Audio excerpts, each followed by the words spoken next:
Welcome everyone to the fourth episode of the Colchester United Road to Glory. And last season, not our greatest season, finishing in 11th in League One, but I mean it was kind of to be expected. We'd just gotten promoted. It was just we're gonna take baby steps. We're gonna work our way up. But this year, I think we have a decent shot. Like you look at this team, especially with us using this 3-4-3, just the amount of quality young players from that midfield and that front line, and they're all young and improving, except for maybe Ngoma. But even then, this is just such a good team for League One that we should at least be playoff promotion spots. That's where ideally we would finish. If we get automatic, that's great. But as long as we're in the fight and we can get promoted that way, I really don't care. First player leaving on loan will be Bradley Marsh. He'll be heading to Plymouth. If you remember back, he's a young youth academy player. I think at this point he's a 50 or a 51 overall. Not good, but he has 83 to 94 potential, so someday he'll be good. It's gonna take us a little while to get there. And Artem Zoloha, young goalkeeper that I bought, is kind of a backup plan in case Park's dynamic potential doesn't kick in. He'll be going out on loan for 2 years to Salzburg. It'll be good for him to get some playing time. He most likely won't get any playing time here, so hopefully he comes back very, very good. And it's time for a league game now as we travel to face Exeter City. And we're going to be rocking this 3-4-3 for a long time. Hopefully, we get the results that I want. And here are the highlights.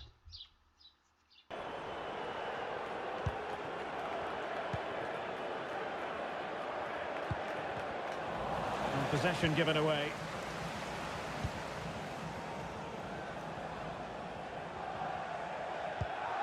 Jack Fitzwater. Jack Aitchison.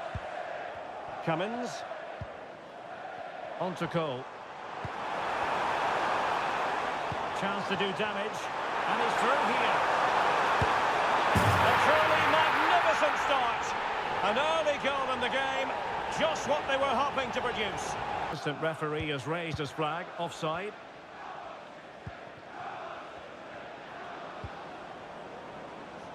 And giving them too much space on the flank. Oh, this is looking promising. But fair play, that goes down as a very good recovery. This could be the equaliser. And it's a goal. Level again. What a match this is. Terribly read and executed.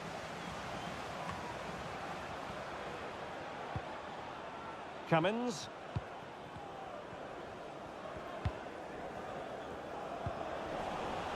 Losing possession. Really nice ball. Oh, and it goes! And that is simply decided that now is the time to go to the bench. Number 7, Dimitri Mitchell.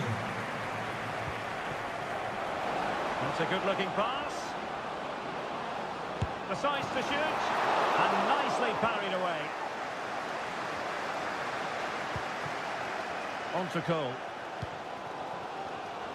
Well, the players should be inspired by this. The crowd have really got behind them today. In space to cross it. Can he get the level? Can they put it away? And he's gone and scored to level it again.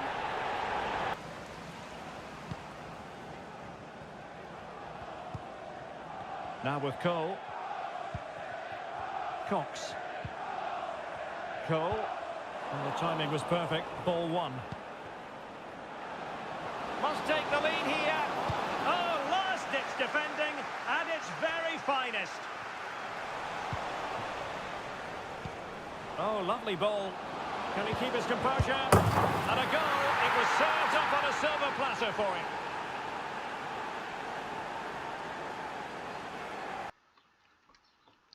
So we did win the game, 3-2. An amazing performance by Nyheim, by the way. Absolutely brilliant.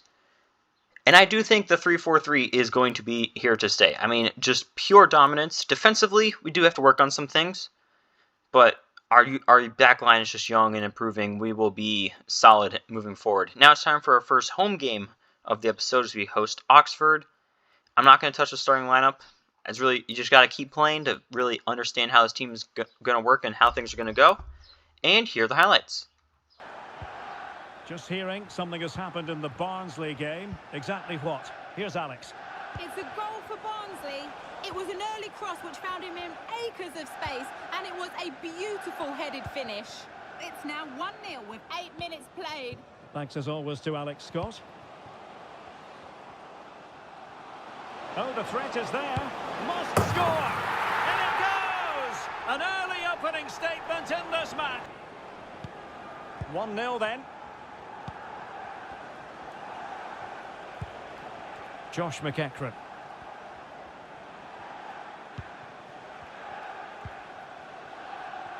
Well, it's fair to say he's been across all the back pages and the focus of social media as well, leading into this game. I think an honest assessment would be that his performances haven't been quite up to scratch in the last few weeks.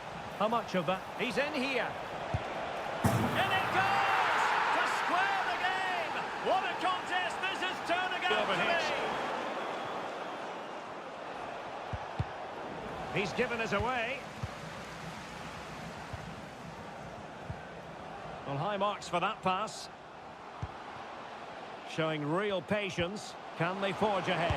Must take the lead here. What a lovely strike. Lethal piece of finishing. Drilled home with true conviction. Tremendous goal. Well, they've got things going again here, and I wonder what kind of second half we have in store for us.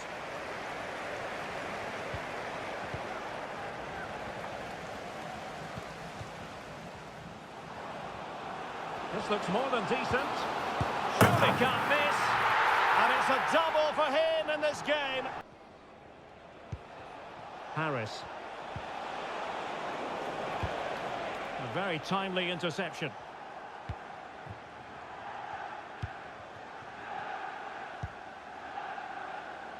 Rice with it. Teammates available. Will he find the net? And a goal! If there were any remaining doubts. More precise.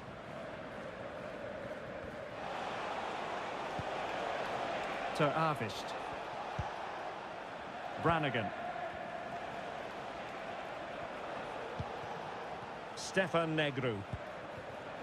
Hit it to Arvist.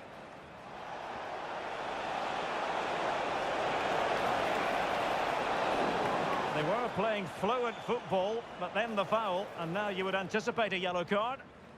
Well, he's gone into the referee's notebook. And he can't be surprised. That was a poor challenge, you have to say.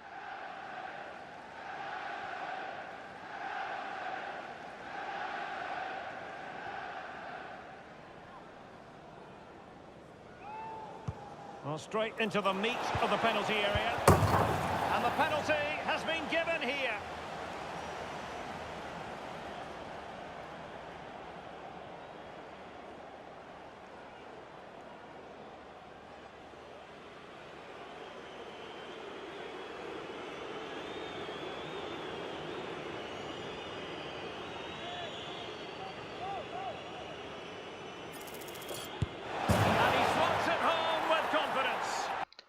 So we'd also win this game conceding 2 goals, but this time we scored 4. Not exactly as dominant of a performance, but our entire front line scored goals. That's all that really matters, and we're just racking up the points at this point. So we are currently in a playoff spot, which is exactly where I want to be, in 5th place. Only 2 points ahead of not making it, but again, with how young this team is, we're just going to keep improving, we'll get better, and things should continue to be good. Future stud, ideally, for this team, Uzbekistanian, I think. Boris Krylov, 86 to 92 potential. I see him as a hazard type of player, just based on the formation and the way things are going to go, with Mino kind of being that inside forward on the right. Maybe I even put Mino on the left and move Krylov to the right, or keep Mino on the left, move Krylov, or Mino on the right, move Krylov to the left, because he's got natural 5-star, 5-star. Like, I didn't change any of this. He's been on inside forward the entire time. He, as long as I play my cards right, will be a name that will be said in 4 to 5 years as one of the best players in the world. Malcolm Francis would fit perfectly in that left mid position in this 4-3 or 3-4-3 that I'm running. 81 to 91 potential, but he's got 82 pace naturally. I am currently making him to be a winger just because his defensive stats aren't the greatest, because I do still want that, wide midfielders to be able to defend a little bit, but maybe I don't know. We'll just kind of see how things go. There's a lot of stuff to figure out that I just don't know yet. Thies Hoffman is also joining us. He's just a very good central midfielder. He has 7 play styles as a youth academy player. That does not happen as much as it really should. 88 to 94 potential. Another future stud for this team. Andre Mitchell is probably not going to be anything more than a backup goalkeeper, but when a player gets hurt, you never know. He could turn into the next Iker Casillas. Now it's time for an FA Cup game as we host Salford City, and I have decided to switch away from the 3-4-3 temporarily. Just moving some things around, trying to work some things out, get that defending up a little bit. So we're going to try a 4-2-3-1, just kind of see how things go, and here are the highlights.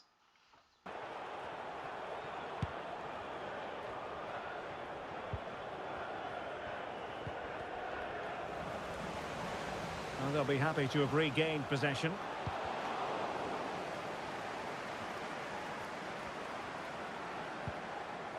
Oh, this looks useful. It's got to be! Oh, my goodness! He's caught that so well! Get away with it. Free kick given.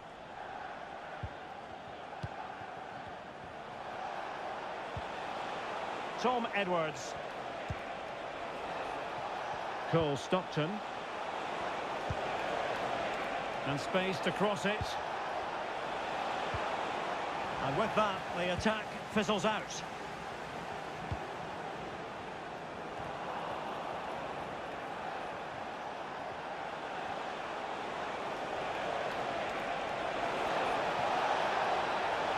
Oh, this is looking promising.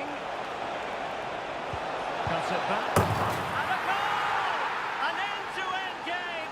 And how about that for the last line of defence?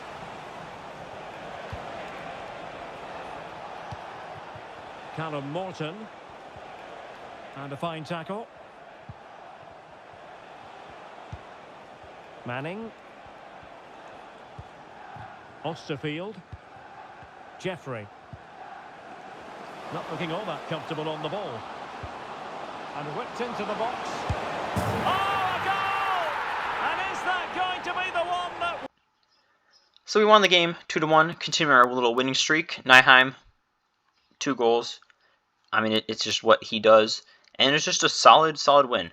Malcolm Francis will be heading on loan for 2 years. He'll be heading to Italian side, Frosinone. I think they're in Serie B, but I'm not 100% sure. Thies Hoffman will be heading to Suwon FC, who I believe are a South Korean team for 2 years. Andre Mitchell to SS Juve Stabia. I don't know where in the world they're necessarily located, but I really like their crest, so shout out them. 2-year loan move for him. Tom Watson will be heading on loan to Como over in Serie A for the rest of the season. Should be a good chance for him to get some young playing experience under Fabregas. Owen Cunningham on a half-year loan move to SC Braga for the rest of the year. He's going to get some good experience playing at a good team in Braga. So at the end of the season, we missed out on an automatic playoff spot by 2 points. I would have played the final game, but something that definitely needs to be addressed in the future is the sheer amount of final days of the season not being everyone's final days. So there was, going into it, I thought, oh, this would be perfect. We had, I think, however many points it was, but it really, really just did not matter because Portsmouth still had 2 games to go.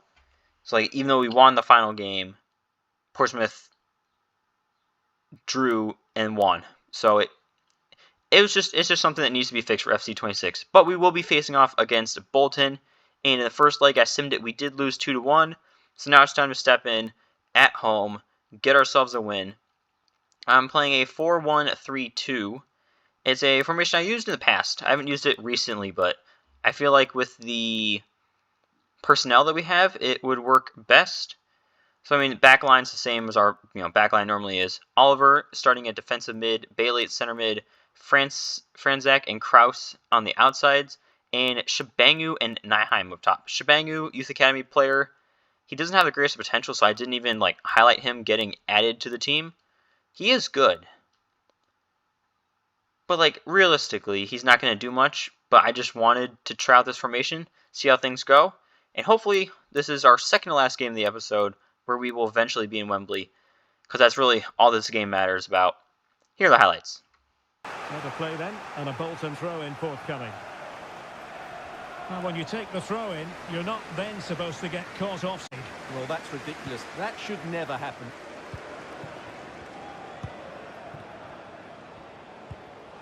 Rice with it. Danger here as he runs at them. Could be! And a goal to level this contest. All even.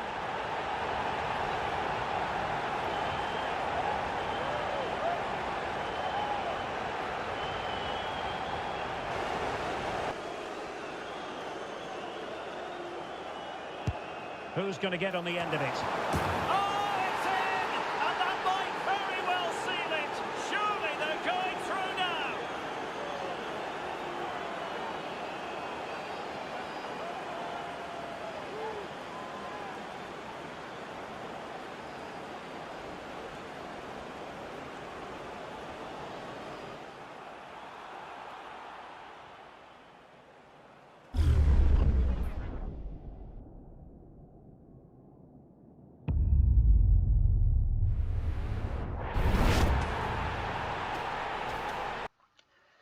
So we did not win the game. We actually drew the game, which was so annoying because we actually did play decently well.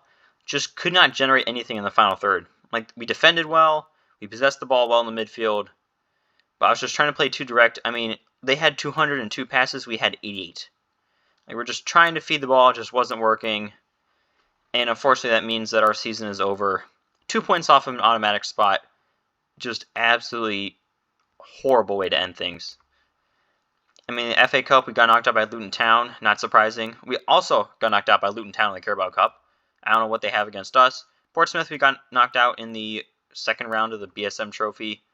Oliver appeared in the most games for us. I mean, it's pretty much our starting core just being amazing. Nyheim with 30 goals on the season. Second most was Oliver, which I don't know if... Like, was he on penalties for some reason? Like, why does our defensive mid / center mid... Like, not even our attacking center mid when we were playing the 3-4-3. Why did he have the second most goals for us on the season? I mean, Nyheim, by 5 goals, was the leading goal scorer in the season. But, I mean, Franzak, Rice, and Kraus with 7 assists. I like to see that we do have some good playmaking options. It's just, whenever Nyheim isn't playing a good game, which doesn't happen very often, but like you saw in the game against Bolton, when he doesn't have a good game, when it's just not working for him, nobody stands a chance. Franzak is our most valuable player at $45 million. And he's going to be he's a very solid player. Now, do I wish I invested more into a player who wasn't 5'5", 143 pounds? Potentially. But do I like the uniqueness that he is a 5'5" player who's probably going to end up being the best player in the world? Yes. So we officially have played 230 games, won 106, drawn 62 and lost 62. Just a little weird fact there.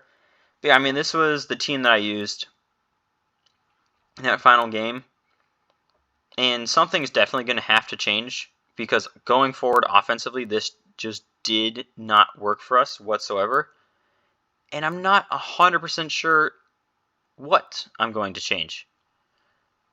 Because I'm trying to figure out really what to do with Oliver and Osawe. Because Osawe is a stud defensive mid and center back.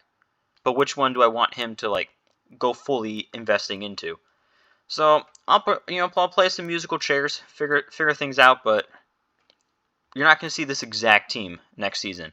I hope that you guys have enjoyed. If you did, make sure you hit that subscribe button, and I'll see you all for what is hopefully our second promotion episode where we go up to the championship.